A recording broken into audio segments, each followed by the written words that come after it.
जय सिया राम। श्री राम जय राम जय जय राम। आज रामनवमी का पवित्र दिवस है।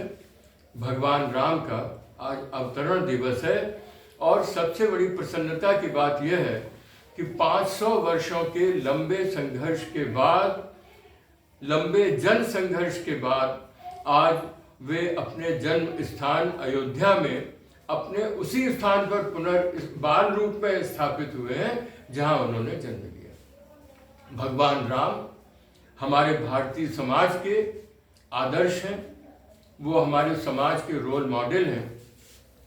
भगवान राम ने रावण से जो युद्ध किया वो आपको सर्वविदित है। उन्होंने अपनी सत् प्रवृत्तियों के माध्यम से उस असत प्रवृत्ति रूपी रावण का वध किया, रावण को मारा और उसकी नाभि में अमृत जो उसको अजेय बनाया था उसको सुखा लिया। दोस्तों, मेरा मानना है कि हर युग में रावण जन्म लेता है और हर युग में उसको पराजित करने के लिए राम को इस धरा पर आना पड़ता है।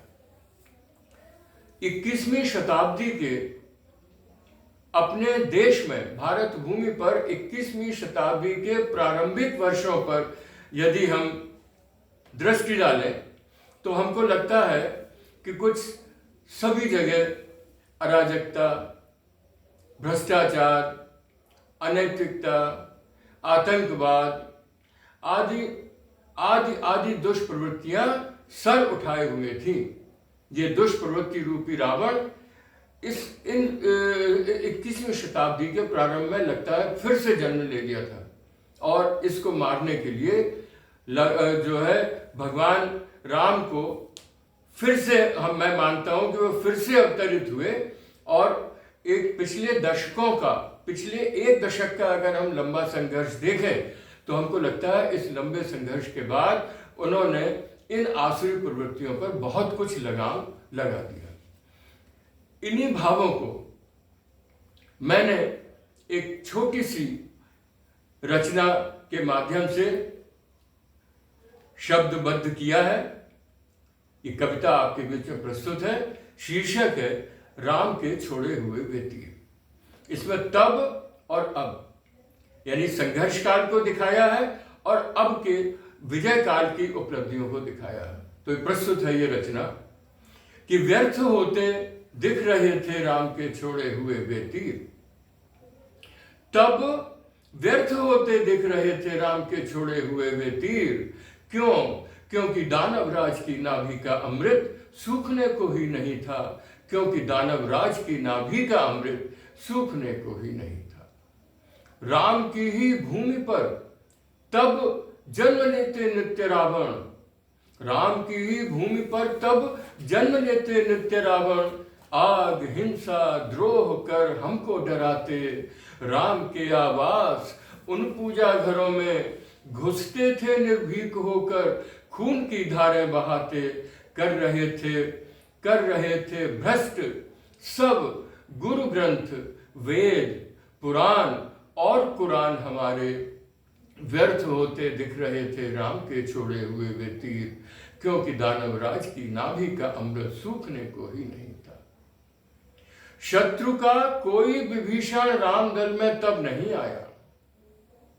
शत्रु का कोई विभीषण रामदल में तब नहीं आया, बल्कि तब उल्टे विभीषण रामदल के दस्यु दानव राज से मिल उसी के दुष्ट मंसूबों को पूरा कर रहे थे।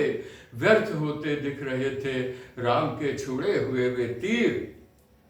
क्योंकि दानवराज की नाभि का अमृत सूखने को ही नहीं था।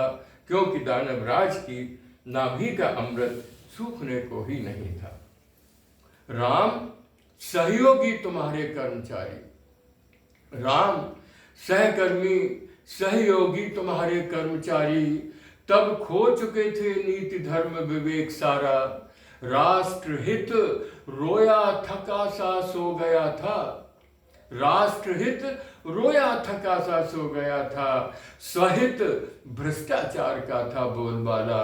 राम सहयोगी सहकर्मी तुम्हारे खो चुके थे नीति धर्म विवेक सारा। राम प्रिय जनता तुम्हारी अन्याय, हिंसा, द्रोह से नित लड़ रही थी।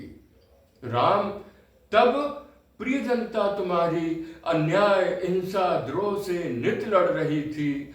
कष्टमय जीवन बिताती, शत्रु से संत्रास पाती, खो रही थी संघर्ष की सामर्थ्य सारी। राम, प्रिय जनता तुम्हारी। अब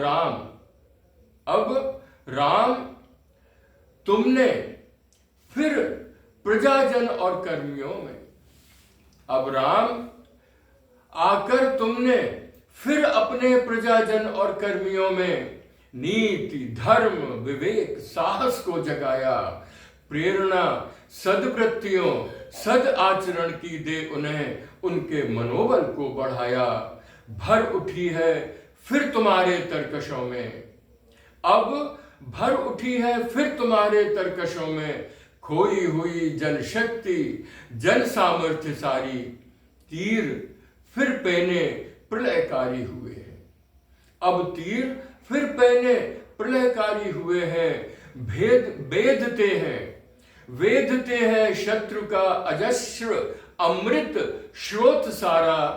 और दानवराज की मृतदेह कोई अब न जीवन पा रही मरकर दोबारा। और दानवराज की मृतदेह कोई अब न जीवन पा रही मरकर दोबारा। श्री राम जय जय राम।